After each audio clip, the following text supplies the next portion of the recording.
How you guys doing today? It's Anthony Gangi, host of Tier Talk, and today we're going to be talking about micromanaging in corrections. Ugh. Micromanaging, doesn't that word make you cringe? Makes me cringe. But it's definitely a needed discussion. I don't think I've covered it before, or at least not devoted a full segment to it, so it's time. So when I come back from our sponsors, we're going to talk about micromanaging in corrections. What are your thoughts about micromanagers? Have they affected you during your career? That's the question. Hey guys, remember this channel's Tier Talk. It's for you guys, the frontline professionals that work in corrections. We try to cover every angle about corrections. So please, if you haven't, subscribe, interact, engage, and hit that bell. The bell's going to notify you every time I post up a video. I stand by for my sponsors. I wanted to attend a university that had an intelligence program. I wanted to look at problems different. I wanted to increase my critical thinking abilities. AMU offered those avenues to expand. Obtaining your degree as an adult, you're actually paying yourself and investing in yourself. You can't put a dollar on it, it's priceless. It's something that can never be taken away from you. American Military University. Learn from the leader.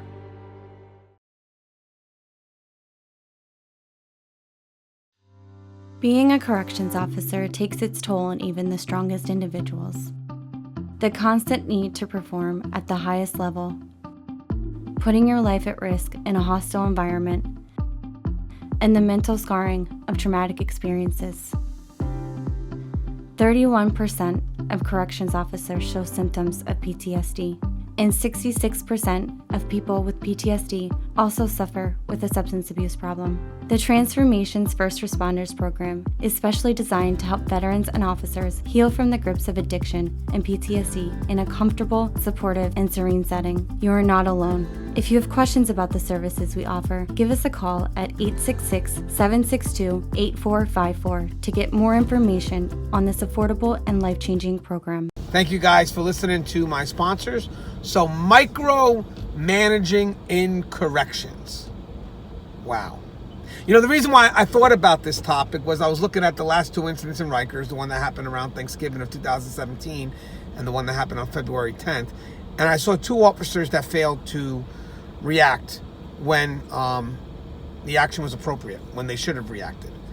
Now, not to minimize or negate their cowardice, because when you look at the videos, there's no ifs and buts about it. They're cowards.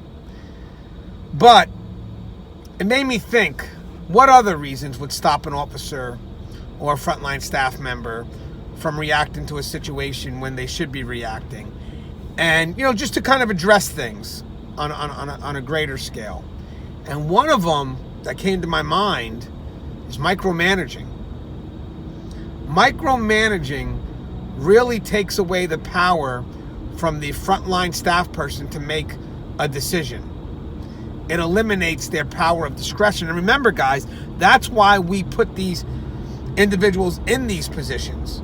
Because after they've exhausted their trial and error to make sure they're the right fit for the job, I would like to think that the people that we're putting in these positions have the ability to adapt and adjust. And they do that by making choices, you know, giving them a discretion in how they can navigate through policy. Because we know policies, even though some people may interpret it as being black and white, it's not. It's a struggle.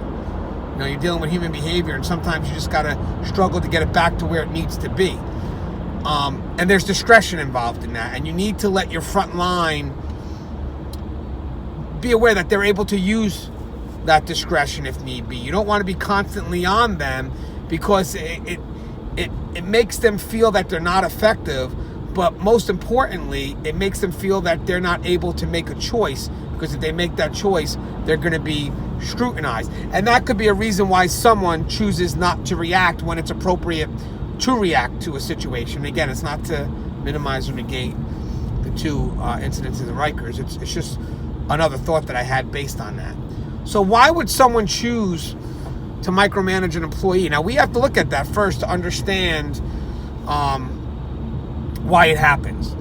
So one of the reasons why someone may choose to micromanage an employee is because maybe they feel that they could do the job better. But they're supervisors now. So you have to let that go. That's the job for your front line Let them do what they got to do. You're a supervisor now. Come on. Let them be effective.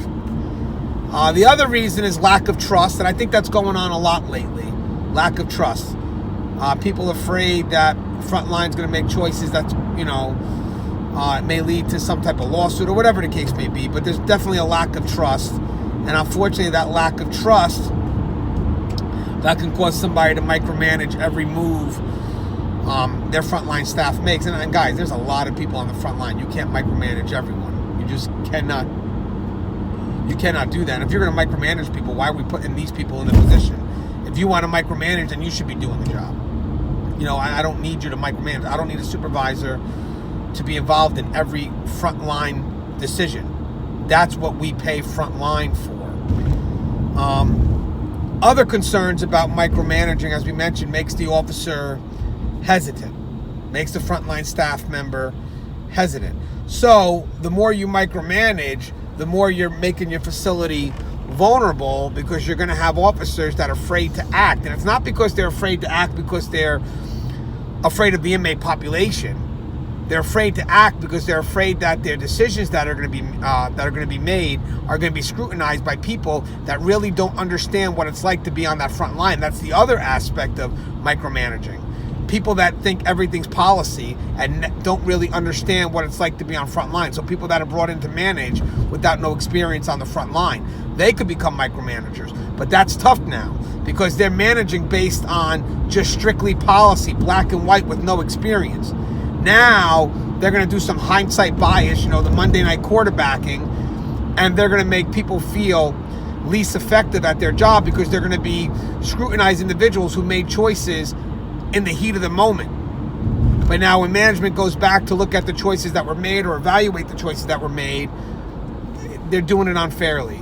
They're doing it based on, the outcome of a situation. They already know the results. So they're basing it on information that maybe that frontline staff did not have at that moment. But the frontline staff did the best they could. And when you have experience, you understand that. You understand that maybe the officer was struggling or the frontline staff member were struggling to get things into policy, but they did what they could. And you understand that because you've been there. You've done it. So a lot of people that tend to micromanage, they tend to look at policy as if that's the Bible, that's how it's got to go, you can't deviate. And those are people that really don't usually have experience in what it takes during the heat of the moment when you're trying to struggle to get things back to policy. Because I wish if inmates followed policy all the time, we would never have a need to react. But they don't. So the reason why we're reacting is because somewhere along the line a policy or rule was broken, and now we're trying to navigate our way through it to bring things back to order. So the micromanaging, at the end of the day, it limits the effectiveness of your officers or your front line because you're not giving them the chance to do the job and also get comfortable doing the job. Listen, there's a lot of decisions that you're going to want Frontline to make. And if you keep on micromanaging every decision that they make, well, they may start not believing in themselves. And they may not want to make decisions because they don't have any faith that they're doing the right thing, especially if you question everything they do, because that's just how you approach people. Sometimes people just try to ride people for no apparent reason because maybe they feel that they're a step above the front line, not realizing that we're a team and we need to work together. So again, the need to micromanage every split second or every choice that this officer or frontline staff member's got to make, ultimately it's going to make the job harder for you. That's one thing. But second thing is, man, you're making your facility vulnerable because you're going to get staff that's afraid to react, afraid that they're going to get punished for any choice that they make, and they're not going to feel that they're effective because you keep on micromanaging every decision that they make. Sometimes there's a way to help someone grow, and it has to be constructive, especially if the choice that they made was based on good intent and they could justify that choice. Maybe it was a choice where policy just wasn't working, whatever the case may be, but you have to empower them. You're looking to train future leaders. That's another thing. If you micromanage someone, are you really giving them the skill to lead? Are you teaching them anything that could teach them to become a supervisor later on? And you're not. So micromanagement ultimately literally has a negative impact on the correctional facility. I mean, technically, if someone messes up, depending on what it is, I'm talking about, makes a bad choice that, we can kind of work with, you could always send them to retraining. But the reason why you're sending them to retraining is so they can learn and do things on their own, not with you constantly on them. If you need to be, there has to be a reason why. And that person on the front line has to understand that reasoning. Because maybe if you have to micromanage, if it has to happen for whatever reason, they need to know maybe it's because of something specific and not something that's general. Because if it's something that's general and you're not making it specific, well, now they're going to feel that they're not effective in all areas. Well, maybe sometimes, all right, maybe we do have to micromanage an aspect of it all. You know, if you get an officer that just may not understand, or a frontline staff member that may not understand what's going on, but eventually you're not doing it on a permanent, but you're doing it to let that person fly eventually. If they can't fly, that means that they can't handle the job. And if they can't handle the job, I'm sorry, but you're getting paid to make decisions. I'm not making the decisions for you. That's like the officers that write up every inmate for every little thing. You know, I know you want to set that presence at first, and that's fine. Be hard at first. But eventually there are certain things that you're going to have to handle on a frontline level that you cannot defer back to management. That's for you to handle. And you have the power and discretion to do that. That's for you. I'm not going to be running, as a supervisor, I'm not going to be running your unit if you keep on giving me these little charges that are coming my way in the hopes that I'm going to serve those charges for you. It doesn't work that way. These are small charges that you should be handling with the power that's been granted to you. The supervisor comes in, it should be for the bigger things. I'm not running your unit. So again, if you keep on micromanaging, you're going to get those frontline staff members that are just going to say, you know what? You do it. Because again, why not? You keep on micromanaging them, you're not giving them a chance to do their job and be effective. And then you're not getting any leaders. So again, micromanaging, I just wanted to discuss it a little bit briefly. I think it's horrible. I don't think it's something that we should get ourselves accustomed to as supervisors. I think ultimately we train people to automatically let them go on their own. You know, not to train them and then be watched by us constantly, because we don't have the time to do that. That's one thing. But second thing is we're trying to get future leaders. We're trying to empower potential future supervisors. So we don't want to micromanage them, because we micromanage them, it limits their want to make a decision on their own and diffuses constant responsibility. Listen, in our position, we have to be responsible for our actions. But if you keep on micromanaging someone, they're never going to be responsible for their actions, because they could always defer that responsibility to you. And as a supervisor, you got to let that person be responsible for the choices that they make. But you also have to empower them and know how to help them build. Be constructive if there's a need to criticize an action. But again, understand their perspective before you look to criticize. Be constructive. Help build. Train future leaders. As always, guys, the show is Tear Talk. Love you guys. Stay safe. Please, guys, if you haven't, subscribe, interact, engage, and hit that bell. The bell's going to notify you every time I post up a video. Take care.